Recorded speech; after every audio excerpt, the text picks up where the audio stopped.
Myles Garrett of the Cleveland Browns is suspended indefinitely for his incident on Thursday night against the Steelers. I'm Sierra Goodwill here with Evan Lazar and Alex Barth. Obviously, he was going to get punished in some way, ripping someone's helmet off, swinging at it, using it as a weapon.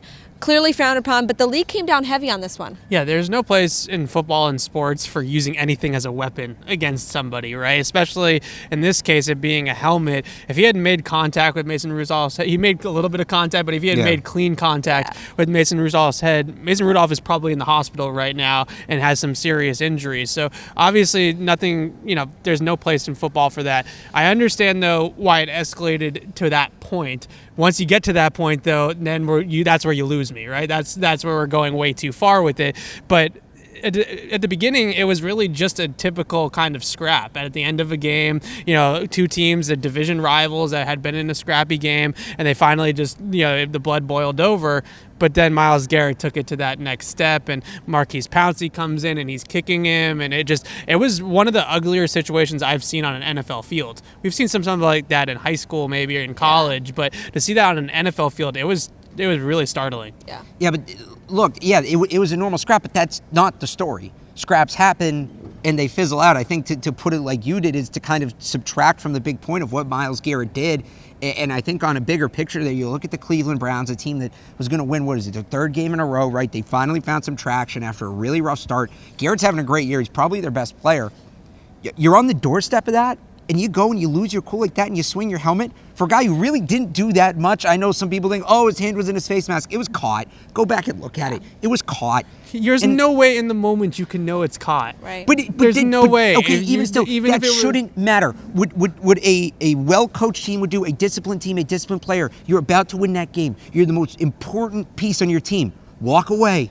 Well, you have nothing to prove. Now, look, if they're down 30 and they were getting just the crap beat out of them all game, I'm not saying I get it, but you kind of see where the thought process is there. But again, he's winning. Yeah. He's winning the game. His team has momentum.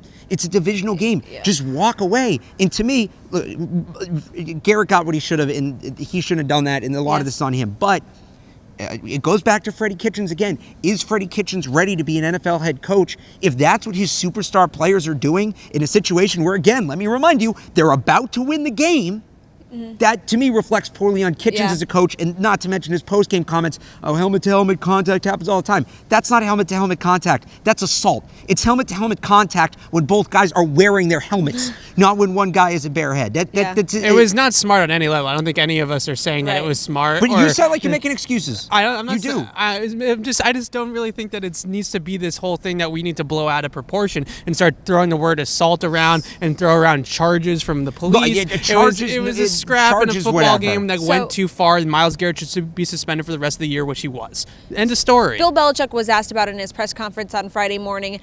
Obviously, he didn't speak too much to the incident itself, but said that he has conversations with his players about what to do in the heat of the moment, what he should do. And something interesting, he said, someone asked him, why don't we ever see the Patriots players getting in scraps like this? And he said, I think we have a lot of unselfish players. And that's what I think it comes down to.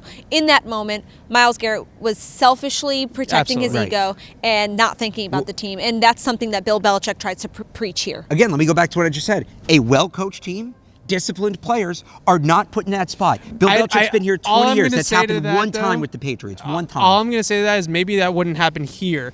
All right, and I'm not saying that anybody on those Seattle Seahawks teams actually swung a helmet at anybody, no. But those Seattle teams used to scrap, right? Those Seattle teams were feisty, and they were extremely well coached, and they won a Super Bowl and almost won another one. So again, I don't think that all well coached teams are treated equal. I don't think that they're all held to this standard. But there's a difference between being scrappy and being physical. There's a difference between that and what Garrett did last night. What Garrett did, what the Seahawks were doing when they were scrappy, and there were some hits that were maybe on the later side, and some, they were maybe a little too physical. They started a fight at the end of the Super Bowl. And again, I'm putting a literal fight. But there was punches thrown. But even still, that fits into what I'm about to say. They never put themselves in a spot where they made their team worse, where they were potentially costing their team games. That is what Myles Garrett did last night. It was selfish and it was stupid. The Browns were about to put themselves right back in the playoff picture. Now they don't have their best player because Myles Garrett made a dumb decision, and ultimately ultimately that has to reflect in some way back on the coach, the worst coach, mind you,